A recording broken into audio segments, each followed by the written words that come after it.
Welcome back to a Misogyny. I'm your host, Hannah Blue.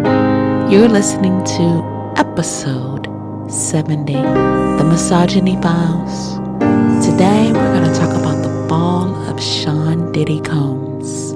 I've never liked Diddy. He was never the talent behind Bad Boy Records. The Notorious B.I.G. was. When you think about it, everything Diddy has is due to the talent and hard work of someone else.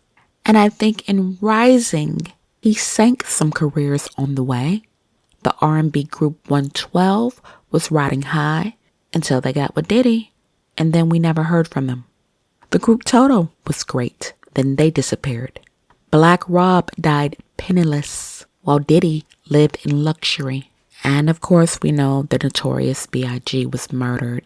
And I'm going to say my opinion, and I don't care what anybody says. I always felt Diddy had a hand in that. Rumors were floating around in the 90s that the Notorious B.I.G. wanted to leave. And there was no way Diddy was going to allow that to happen. That's my opinion, and I'm sticking to it. Diddy's downfall started when a video of him beating Cassie surfaced all over the internet. It looked as if she was trying to leave, but he caught up with her, started beating on her, and kicked her while she laid on the ground. Afterwards, he paid Cassie a whole lot of money to keep quiet, and I suspected whatever he was hiding was big, but not even I thought it would be this bad. In September, Diddy was arrested and charged with sex trafficking and was held without bail. He was also charged with transportation to engage in prostitution and racketeering conspiracy. According to prosecutors, since 2008, Diddy was a part of a criminal organization that engaged in or attempted to engage in sex trafficking, forced labor, kidnapping, arson, bribery, and more. Now, Cassie admitted that he sex trafficked her as well. Does this not sound like Harvey Weinstein? According to the indictment, between 2008 and the present time, Diddy abused, threatened, and coerced victims to fulfill his sexual desires, protect his reputation, and conceal his conduct. The indictment also says Diddy manipulated women to participate in highly orchestrated performances of sexual activity with male commercial sex workers. This is exactly what Cassie accused him of. He forced the women to participate by giving them drugs, narcotics, controlling their careers, and using his financial support to threaten them. And when that didn't work, he used violence and intimidation. Now, after it all came out about Cassie, he made this lame apology video saying his behavior was inexcusable and he took full responsibility for his actions. Nobody believed that. And after he beat up Cassie, he even tried to bribe a hotel security staff who intervened to keep them quiet. Diddy is being accused of having freak-offs, which are sex parties, where he drugged his victims to make them compliant. Then he recorded them to blackmail the victims. And it worked. The women never said anything because they were afraid of him. And they had reason to be. He used guns to threaten them. When the police raided his home, they found guns and ammunition, including 3 defaced AR-15s and a large capacity drum magazine. Well, it just keeps getting worse for Diddy. He's been accused of sexually abusing at least 120 people, including a 9-year-old boy. According to attorney Tony Busby, the boy was sexually abused after he auditioned at the Bad Boy Records studio in New York City. According to Busby, other boys were there too, and they were trying to get a record deal. All of them were minors. Allegedly, the 9-year-old boy was sexually abused not only by Combs, but by several other people with a promise to him and his parents that he'd get a record deal. Busby says there are male and female victims, and they claim they were abused at Diddy's parties. All white parties, puppy parties, New Year's Eve parties, and album release parties. Busby claims many of the victims were given xylazine, a horse tranquilizer. Allegedly, Diddy was placed on suicide watch. I'm not surprised. That's what cowards do when they're caught. Try to take the easy way out. Well, he's no longer on suicide watch. The story of one of the victims is very heartbreaking. Her name is Thalia Graves, and she claims she was drugged and raped by Diddy and his bodyguard more than 20 years ago. She said the attack happened on a pool table. According to Graves, the attack was recorded by Combs, and he drugged her, tied her hands, and showed the tape to multiple men. Gloria Allred is defending her. At a press conference, Graves said, "The internal pain after being sexually assaulted has been incredibly deep and hard to put into words. It goes beyond just physical harm caused by enduring the assault. It's a pain that reaches into the very core of who you are and leaves emotional scars that may never fully heal." Graves claims she was 25 when she was raped by Combs and his bodyguard, and this happened in 2001. She says he lured her to the studio after giving her a glass of wine that was likely laced with a drug that eventually caused her briefly to lose consciousness. She says when she woke up, she was naked with her hands tied behind her. When she screamed, Sherman, the bodyguard, allegedly slammed her face down on what was a pool table. Allegedly, she threw up on the pool table, but Combs was undeterred. He wiped himself off and continued to rape her. That is just disgusting. And the fact that this man has daughters, it just makes you sick to your stomach. Graves said, "The trauma of the assault has taken a toll on my mental health. I have PTSD, depression, and anxiety. I am emotionally scarred.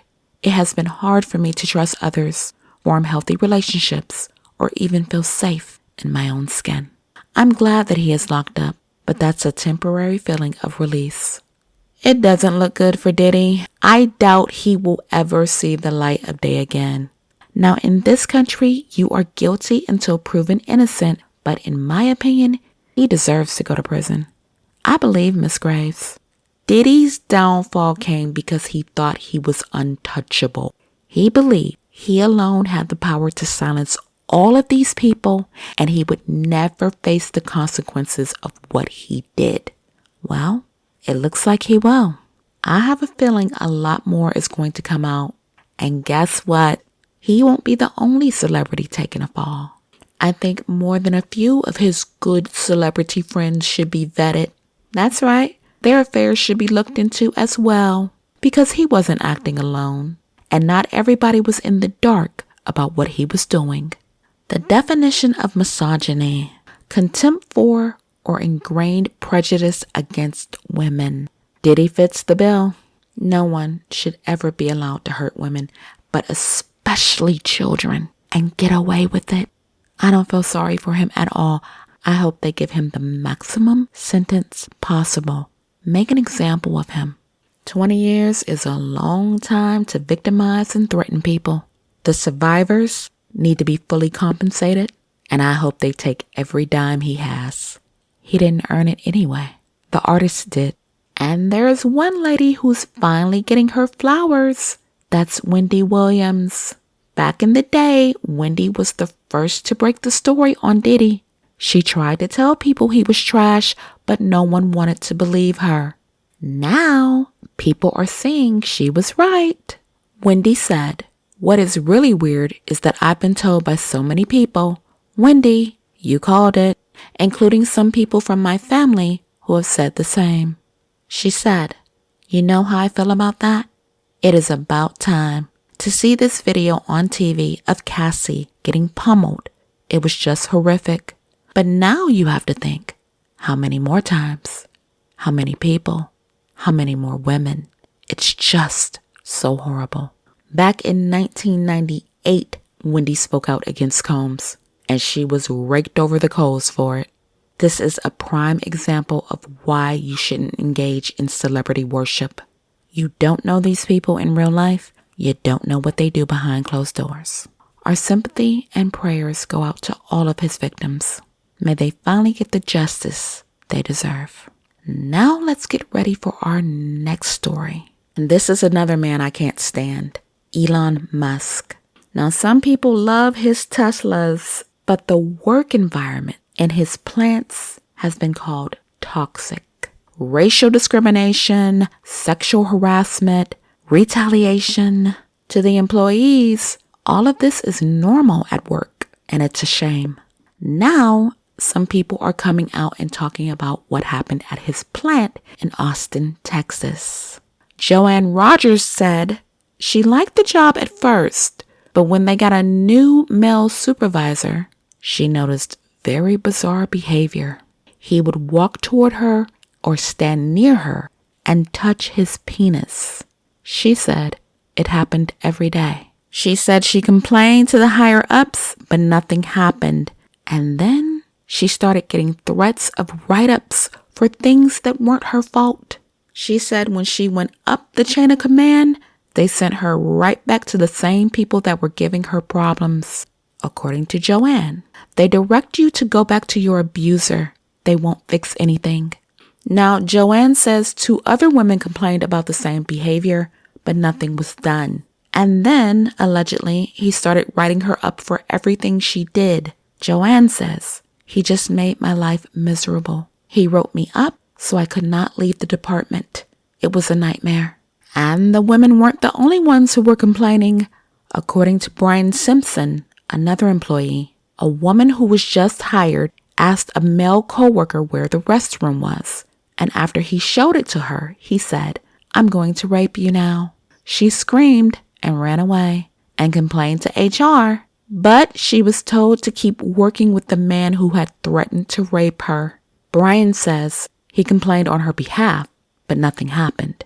According to Simpson, he saw a manager talking about his genitals to a female coworker, so he and the coworker went to HR to complain. 2 days later, the woman was fired, and he received a write-up for having an inappropriate conversation. That is the epitome of retaliation. The toxic work environment started affecting Simpson's mental health. Simpson took a 30-day leave from the company and then extended it by another month. In a previous episode, I brought you a story about racial discrimination in a Tesla plant. Well, it happened in the Austin plant too. Since 2014, 40 legal complaints have been filed on the basis of racial discrimination. Employees say they were subjected to racist language, including the N-word, on nearly a daily basis. Now get this. Employees call it the plantation and the slave ship. I can't even imagine how terrible it is to work there.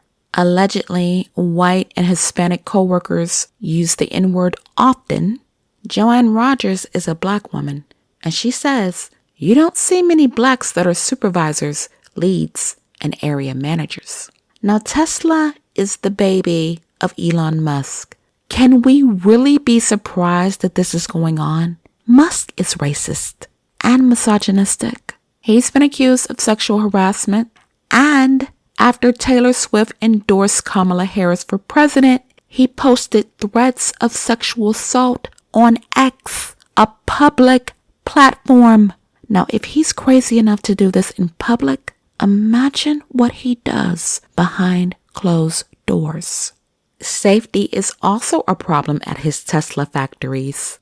Between 2014 and 2018, California's OSHA fined the company $236,730 for 54 violations. Between January 2019 and February 2024, there were nearly 80 OSHA violations, and the company was fined $525,020. That's nothing to Elon Musk.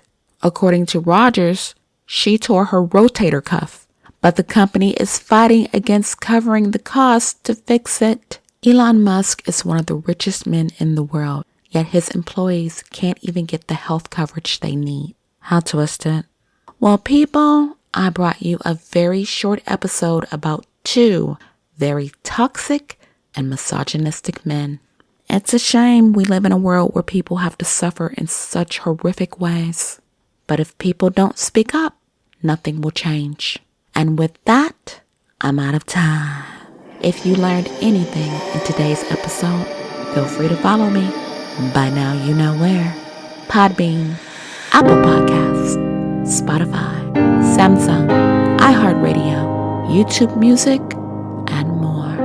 This weekend I brought you 2 episodes back to back, and I hope they enlighten you. I will be back with more stories.